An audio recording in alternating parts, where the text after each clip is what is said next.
morning and welcome everyone. Welcome, especially if you're joining us for the first time today.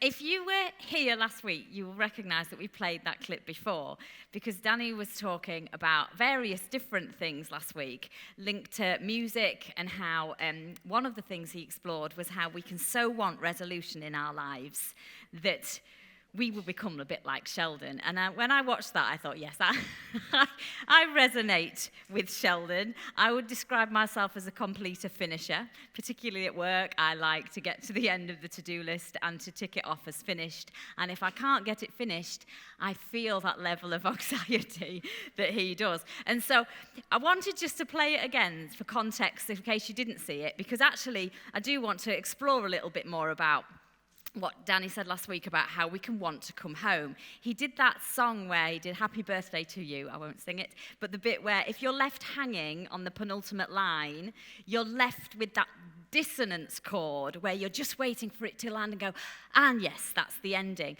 And it was such a good parable and a picture for me of those situations in life where we are left hanging. And visibly, Sheldon goes through this process with his girlfriend of pretending like he's joining in. But as soon as she leaves, he just reverts back to his habits and what he needs.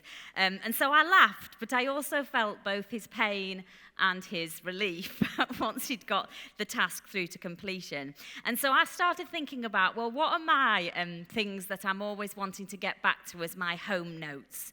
The things that where they're left hanging, I'm like, no, I can't leave this here. I can't leave this here. It has to get over the line. And so, as ever, I'm going to be too honest and share mine, just so that you don't feel so bad when you think about your own. And if anybody hasn't got any, again, I congratulate and applaud you. So these are my home notes where I see in my life those moments of dissonance. So this is how I respond to moments of dissonance in my life, okay? Having a manageable to-do list. Join me if that's you. Clearing my email inbox. If you are somebody who has 5,000 unread emails, I'm not sure I can be your friend, so don't tell me. Holding the standard that I want. Making decisions to make sure I'm financially secure with my family, finding someone who will listen to me, I've already done that this morning, seeking acknowledgement for something, seeking affirmation for something, overperforming instead of overfeeling. If I'm stressed, I will get this done, rather than going in a corner, because then at least I'm achieving something. Seeking reassurance that I'm not making life more difficult for other people. That's a massive one for me. If I think I'm making your life more difficult, that is one of the worst things that I can do. Working hard to be competent and smoothing the waters wherever I sense disharmony. They are my things that when I feel, they are my reach-tos, my things that will be my home notes on any given moment. I think all of those things will make me feel better when I can manage them. So what about you? When there's a lack of harmony in your life, just take a moment to think, where are your go-tos? The things that you think, I'll just do this and then it will feel better. I'll just do this and then harmony will be restored to my life. And they sound like small things, but actually they're big deals because they're not all bad. These things are not all bad. These are some of the solutions we've come up with for the genuine things that we have to do in our day-to-day life, that we have to live. And they're all sometimes necessary to do life. But if, like Sheldon, we can't live without them, and if we don't have them behind the scenes, they become something that we're compulsive about, or it gets overwhelming and repetitive, these resolutions have probably become something that's not working for us and is a bad idea and we should look. So I've been thinking about that word resolve. Thanks, Georgia. So that word resolution is when it's actually a noun. A resolution is a thing that you have arrived at. But to resolve something actually is about something. It's a transitive verb. It's actually something active, something you're working towards to try and resolve. It's happening now. But there is also the word resolve can be a noun. It talks about how people have resolve. She strengthened her resolve. And we are people who can have great resolve in life. And over the last few weeks, I've found myself saying to people, I'm having to dig really deep at the minute. And there's been various situations all coming together at the same time in my life where I keep thinking, I'm having to dig really deep. And that's about having resolve. But I started asking myself this question, what am I digging for? When I say I'm digging deep, where am I digging and what am I digging for? Or am I just digging deep. And we say these things all the time, and sometimes we don't think, well, what does that mean? Because I might be digging for a simpler life. One with things that I know more than things that I know less of. There's a number of things that come at my day every day where it comes at me and I think I don't know what that is and I don't know how to solve it. And I have to go into a solving space and get the job done and get it solved. And sometimes I think I'd like to have a day where I arrive in the day and the day goes to plan and there's nothing unexpected that happens in that day and I just get to the end and I go home. My days aren't like that currently, and there's times in my life where they are and times in my life where they're not. But actually, sometimes we can be in these situations where with the best will in the world, we can't have a season of harmony in our life. We don't get to pick those. Sometimes we're in seasons where we can't get to those home notes. And what do we do then? Now, in the final few moments, I just want to introduce the next clip, which is from The Wizard of Oz. Now, we've spoken before about the use of colour in that film, The Wizard of Oz, because if you've seen it, Danny told me yesterday I'd never seen The Wizard of Oz. I'm sorry, no judgment, but watch it. You have to watch The Wizard of Oz. It starts off in black and white, and then when it goes into the sort of fantasy elements and she's in Oz, it goes into colour. And then it goes back to black and white at the end.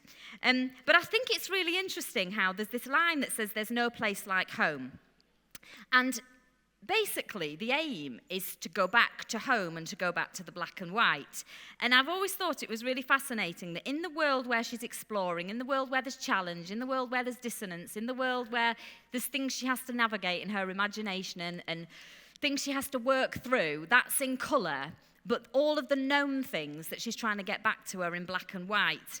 And so we've got the known farm animals versus the potential lions and tigers and bears. She's got her known family members versus all the heroes and villains that she meets in Oz. And then she's got this known sense of what life's all about. But in Oz, she has to join the quest to find this magical wizard who is capable of resolving every person's issue.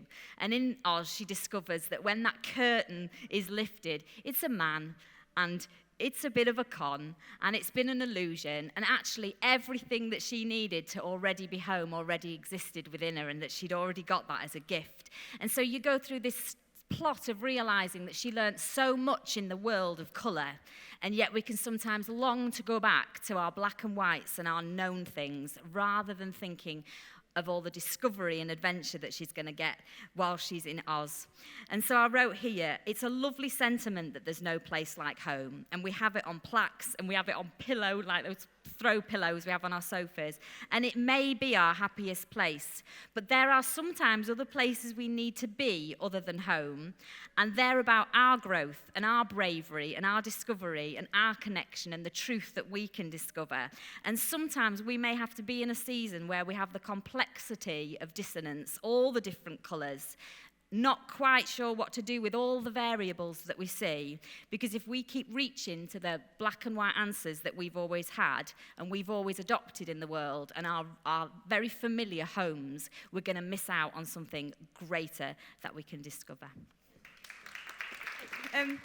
That film, The 100-Foot Journey, I mean, it is beautifully done because it actually goes through so many characters' transformations as they work out what home is. And for Madame Mallory, she's a woman with a resolve. Her husband has died, and their shared passion was this restaurant, and this legacy of 200-year-old recipes just meant the world to her, and it becomes her all, and it becomes the only thing she calls home, and more than a job. So what happens when neighbours move in? And I know sometimes in our life, it's like we've got our life set up how we want it to be. We've got things working for us. We've got home. And then new neighbours move in. Interruptions come into our life. People make moves we don't want them to make. And things happen that we think, no, I've got what I need to be doing my life in the way I need to do my life, to be handling my pains in the way I needed to handle my pains, to have a setup I want. And now new neighbours have moved in with their different ideas, their different sounds, their different ways they want to do things. And it's disrupting. And what she wants to do is build the higher wall. And she researches it. She researches how can I get that neighbour out of my life.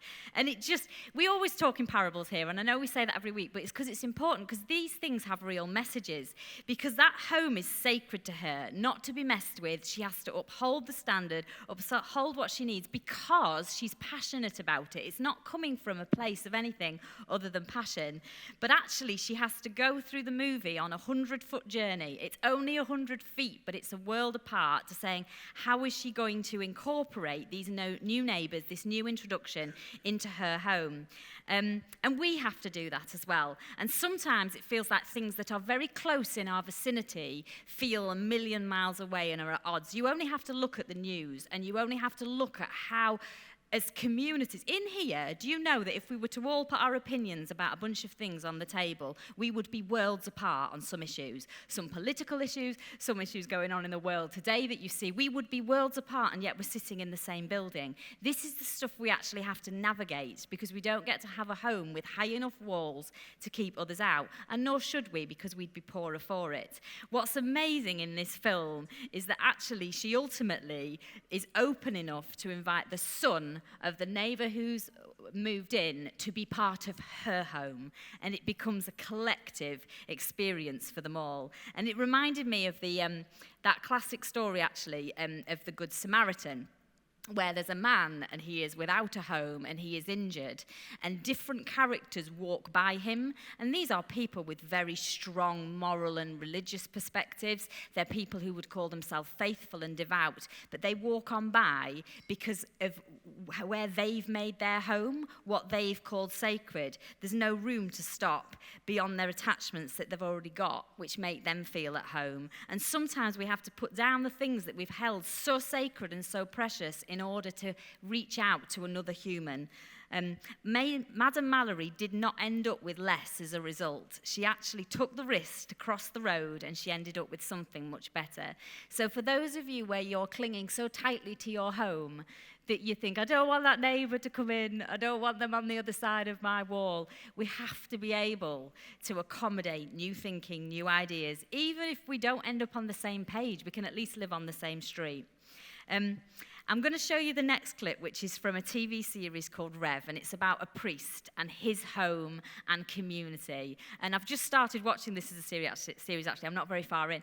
But on this episode, things are not going so well. So he's gone from being at home with these people in this community to things going very, very wrong. He's actually standing accused of something. He's standing rejected. He's unsure of his position in that community. Everyone's questioning both his conduct and his character. And the church actually faces closure if the finances don't improve. And he's just trying to make sure his friends and family are okay in the midst of that. And so his life smacks of dissonance. There's no harmony there. It's all terrible. And so he's questioning everything, and he's asking questions of God as well. And one of the things he has to do on a practical basis for an event they're having is there's a big giant cross, and he has to carry the cross across town. But obviously this becomes very symbolic for his life, and also, of course, of the Jesus story, that he has to carry the cross of what he's carrying across the town, up the hill, and he finds himself on a hill just thinking, what's this all about? And he starts to dance and sing, and he comes across a character that represents God on this hill, and he realizes the only home he's got is now. And the only moment he's got is to dance. And recently we heard about the sacred dance from the Greek word perikinesis, which was used by the early church fathers to try and explain the Trinity and the relational nature of the Trinity. And they described it as a sacred dance linked to choresis, if I've said that right, which is the word choreography. And actually, as he walks his way up the hill to a sunrise and he finds that sacred dance and an encounter with God that he could call home, when he comes back down the hill, his situation may remain unchanged, but all of a sudden he can handle the colour in his life, even when the rest of the town still has him just painted in black and white. Have a look. Francine sent me that clip this week, and I found it so moving. And I suppose if you're a part of Q, you will understand why. And I'm sorry if you're losing the context because you're not as connected to us in the same way. But Anth and Chris, obviously, Anth retired 14 weeks ago, and his call was always to be the icebreaker. So whenever I see something like that, I think, wow, imagine, it's just quite spectacular what that is. And I think what's been one of the challenges in the last few weeks for me is thinking that's been our home for a really long time. And like the Reverend said on that clip, he said, I'm trying to keep something alive and I don't know if I can.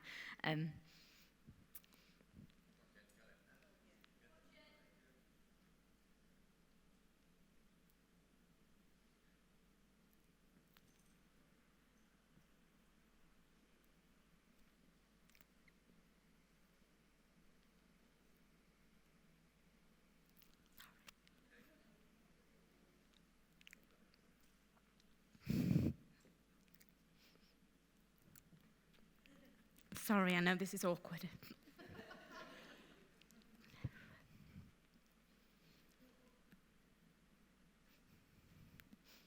One minute. I really felt I had to say this morning because I think it's important, but I really get on my own nerves when I can't say things like this without crying. Sorry. I'm not meaning to make any of you feel uncomfortable.